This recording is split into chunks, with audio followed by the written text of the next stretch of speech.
জয় জয় শ্রীরাম। আমরা দেখেছি যে মোদি বাংলাতে আসার আগেই তার এক্স স্যান্ডেলে পোস্ট করে তৃণমূলকে তিনি একেবারে নিশানা করেছেন এবং আজকে তার বার্তা দিকেই অপেক্ষা সবার।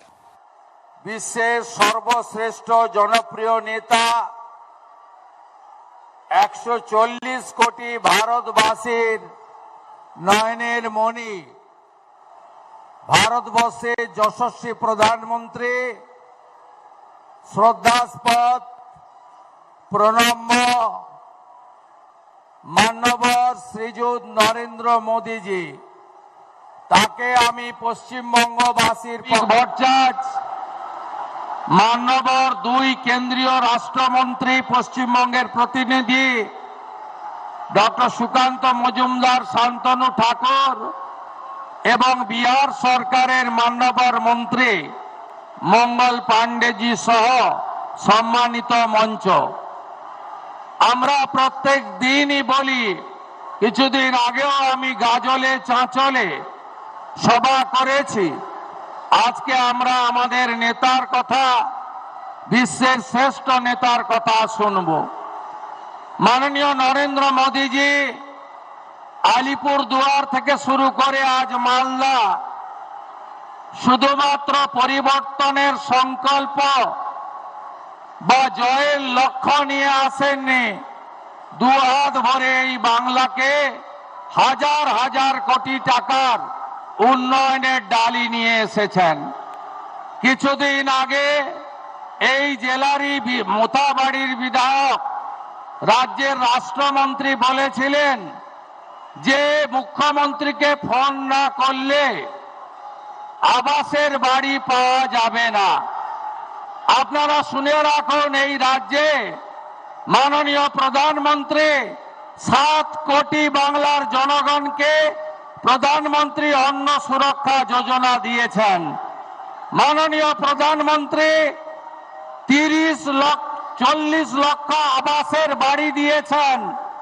মাননীয় প্রধানমন্ত্রী 14 লক্ষ শৌচালয় স্বচ্ছ ভারতে দিয়েছেন। মাননীয় প্রধানমন্ত্রী ভারত সরকার 1,29,00,000 উজালা 1, উজালা 2 মা বোন দিদিদের গ্যাসের কানেকশন দিয়েছেন। এমনকি 50 লক্ষ কৃষক পরিবার PM কিষাণ সম্মান নিধি পাচ্ছেন, কাউকে ফোন করতে হয়নি। পরিবর্তন আনুন, কাউকে ফোন করতে হবে না। বাংলার মানুষ, বাংলার গণদেবতা, বাংলার জনতা জনার্দনের যা প্রয়োজন, নরেন্দ্র মোদীজির নেতৃত্বে রাষ্ট্রবাদী সরকার 20টা রাজ্যের মতো এখানেও পৌঁছে দেবে। কথা না বাড়িয়ে, এই মালদা জেলা সীমান্তবর্তী জেলা, যারা দেশভাগের বিভীষিকা নিয়ে নিজেদের ধর্ম রক্ষা করার জন্য, প্রাণ বাঁচানোর জন্য ভারতবর্ষে এসেছিলেন, কংগ্রেস তাদেরকে কিচ্ছু দেয়নি। স্বাধীনতার এতদিন পরে 2019-এ মাননীয় প্রধানমন্ত্রী সিটিজেনশিপ অ্যামেন্ডমেন্ট অ্যাক্ট দিয়ে হিন্দু শরণার্থীদের তিনি নাগরিকত্ব দিয়েছেন। তাই প্রধানমন্ত্রীজিকে আমরা আরেকবার প্রণাম জানাই।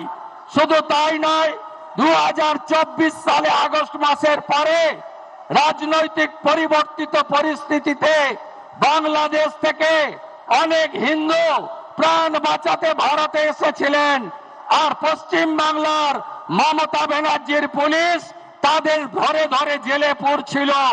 মাননীয় প্রধানমন্ত্রী ভারত সরকার 1 সেপ্টেম্বর 2025 নোটিফিকেশন দিয়ে বলেছে, কোন হিন্দু শরণার্থীর গায়ে কেউ হাত দিতে পারবে না, হাত দিতে পারবে না, হাত দিতে পারবে না।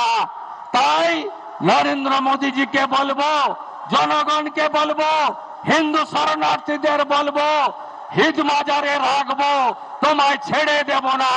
ছেড়ে দিলে সোনার গৌর আর যে পাবো না। সবাই ভালো থাকবেন। জয় জয় শ্রীরাম।